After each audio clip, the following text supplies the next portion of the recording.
राधे राधे, जय श्री कृष्णा।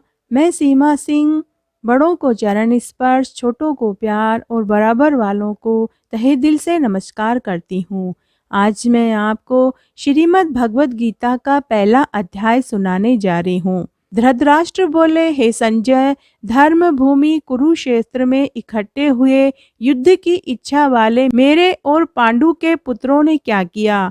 इस पर संजय बोले, उस समय राजा दुर्योधन ने व्यूह रचना युक्त पांडवों की सेना को देखकर और द्रोणाचार्य के पास जाकर यह वचन कहा, हे आचार्य, आपके बुद्धिमान शिष्य द्रुपद पुत्र धृष्टद्युम्न द्वारा व्यूहाकार खड़ी की हुई पांडु पुत्रों की इस बड़ी भारी सेना को देखिए। इस सेना में बड़े बड़े धनुषों वाले युद्ध में भीम और अर्जुन के समान बहुत से शूरवीर हैं, जैसे सात्यकी और विराट तथा महारथी राजा द्रुपद और धृष्टकेतु, चेकितान तथा बलवान काशीराज, पुरुजित, कुंती भोज और मनुष्यों में श्रेष्ठ शैव्य और पराक्रमी युद्धमन्यु तथा बलवान उत्तमौजा, सुभद्रा पुत्र अभिमन्यु और द्रौपदी के पांचों पुत्र, यह सब ही महारथी हैं। हे ब्राह्मण श्रेष्ठ, हमारे पक्ष में जो जो प्रधान हैं उनको आप समझ लीजिए। आपके जानने के लिए मेरी सेना के जो जो सेनापति हैं उनको कहता हूँ। एक तो स्वयं आप और पितामह भीष्म तथा कर्ण और संग्राम विजयी कृपाचार्य तथा वैसे ही अश्वत्थामा, विकर्ण और सोमदत्त का पुत्र भूरिश्रवा और भी बहुत से शूरवीर अनेक प्रकार के अस्त्र शस्त्रों से युक्त मेरे लिए जीवन की आशा को त्यागने वाले सब के सब युद्ध में चतुर हैं। भीष्म पितामह द्वारा रक्षित हमारी वह सेना सब प्रकार से अजय और भीम द्वारा रक्षित इन लोगों की यह सेना जीतने में सुगम है। इसलिए सब मोर्चों पर अपनी अपनी जगह स्थित रहते हुए आप लोग सब के सब ही निसंदेह भीष्म पितामह की सब ओर से रक्षा करें। इस प्रकार द्रोणाचार्य से कहते हुए दुर्योधन के वचनों को सुनकर कौरवों में वृद्ध बड़े प्रतापी पितामह भीष्म ने उस दुर्योधन के हृदय में हर्ष उत्पन्न करते हुए उच्च स्वर में सिंह की नाद के समान गर्ज कर शंख बजाया। उसके उपरांत शंख और नगाड़े तथा ढोल, मृदंग और नरसिंह आदि बाजे एक साथ ही बजे। उनका यह शब्द बड़ा भयंकर हुआ। उसके अनंतर सफेद घोड़ों से युक्त उत्तम रथ में बैठे हुए श्री कृष्ण महाराज और अर्जुन ने भी अलौकिक शंख बजाए। उसमें श्री कृष्ण महाराज ने पांचजन्य नामक शंख और अर्जुन ने देवदत्त नामक शंख बजाया। भयानक कर्म वाले भीमसेन ने पौंड्र नामक महाशंख बजाया। कुंती पुत्र राजा युधिष्ठिर ने अनंत विजय नामक शंख और नकुल तथा सहदेव ने सुघोष और मणिपुष्पक नाम वाले शंख बजाए।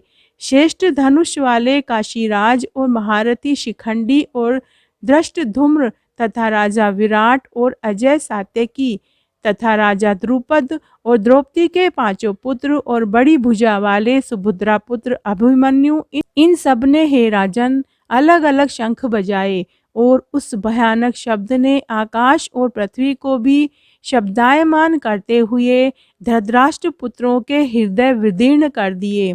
हे राजन, उसके उपरांत कपिध्वज अर्जुन ने खड़े हुए धृतराष्ट्र पुत्र को देखकर उस शस्त्र चलने की तैयारी के समय धनुष उठाकर हषिकेश और श्री कृष्ण महाराज से यह वचन कहा, हे अच्युत, मेरे रथ को दोनों सेनाओं के बीच में खड़ा करिए, जब तक मैं इन स्थित हुए युद्ध की कामना वालों को अच्छी प्रकार देख लूं।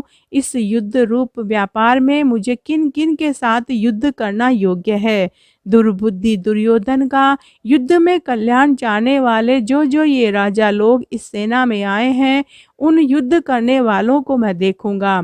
संजय बोले, हे धृतराष्ट्र, अर्जुन द्वारा इस प्रकार कहे हुए महाराज श्री कृष्णचंद्र ने दोनों सेनाओं के बीच में भीष्म और द्रोणाचार्य के सामने और संपूर्ण राजाओं के सामने उत्तम रथ को खड़ा करके ऐसे कहा कि हे पार्थ, इन इकट्ठे किए हुए कौरवों को देख।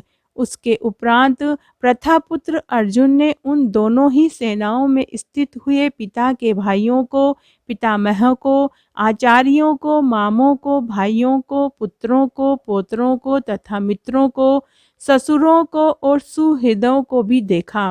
इस प्रकार उन खड़े हुए संपूर्ण बंधुओं को देखकर वे अत्यंत करुणा से युक्त हुए कुंती पुत्र अर्जुन शोक करते हुए यह बोले, हे कृष्ण, इस युद्ध की इच्छा वाले खड़े हुए सज्जन समुदाय को देखकर मेरे अंग शीतल हुए जाते हैं और मुख भी सूखा जाता है और मेरे शरीर में कंप वाला रोमांच होता है तथा हाथ से गांडीव धनुष गिरता है और त्वचा भी बहुत जलती है तथा मेरा मन भ्रमित सा हो रहा है, इसलिए मैं खड़ा रहने को भी समर्थ नहीं हूँ।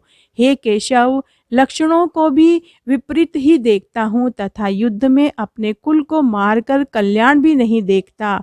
हे कृष्ण, मैं विजय नहीं चाहता और राज्य तथा सुखों को भी नहीं चाहता। हे गोविंद, हमें राज्य से क्या प्रयोजन है अथवा भोगों से और जीवन से भी क्या प्रयोजन है, क्योंकि हमें जिनके लिए राज्य, भोग और सुख आदि इच्छा है, वे ही यह सब धन और जीवन की आशा को त्याग कर युद्ध में खड़े हैं, जो कि गुरुजन, ताऊ, चाचा, लड़के और वैसे ही दादा, मामा, ससुर, पोते, साले और भी संबंधी लोग हैं। इसलिए हे मधुसूदन, मुझे मारने पर भी अपना 3 लोकों के राज्य के लिए भी इन सबको मारना नहीं चाहता।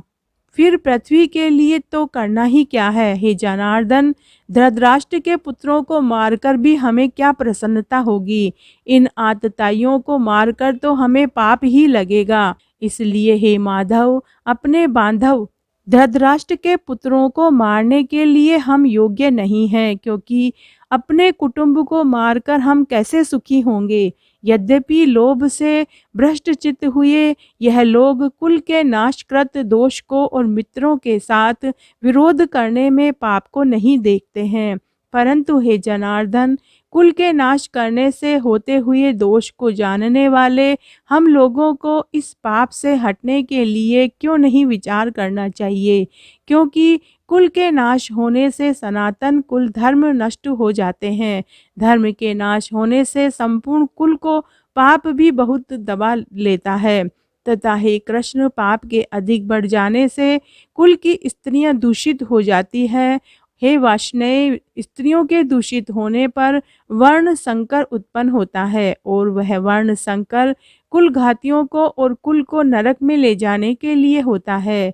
लोप हुए पिंड और जल की क्रिया वाले इनके पितरलोक भी गिर जाते हैं और इस वर्ण संकर कारक दोषों से कुल घातियों के सनातन कुल धर्म और जाति धर्म नष्ट हो जाते हैं तथा हे जनार्दन, नष्ट हुए कुल धर्म वाले मनुष्यों का अनंत काल तक नरक में वास होता है, ऐसा हमने सुना है। अहो, शोक है कि हम लोग बुद्धिमान होकर भी महान पाप करने को तैयार हुए हैं, जो कि राज्य और सुख के लोभ से अपने कुल को मारने के लिए उद्यत हुए हैं। यदि मुझे शस्त्र रहित न सामना करने वालों को शस्त्रधारी धृतराष्ट्र के पुत्र रण में मारे तो वह मारना भी मेरे लिए अति कल्याणकारक होगा। संजय बोले कि रणभूमि में शोक से उद्विग्न मन वाले अर्जुन इस प्रकार कहकर बाण सहित धनुष को त्याग कर रथ के पिछले भाग में बैठ गए।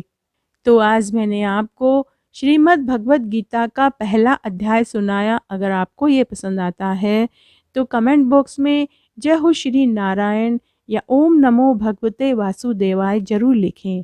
मुझे आपका कमेंट का हमेशा इंतज़ार रहता है और रहेगा। धन्यवाद।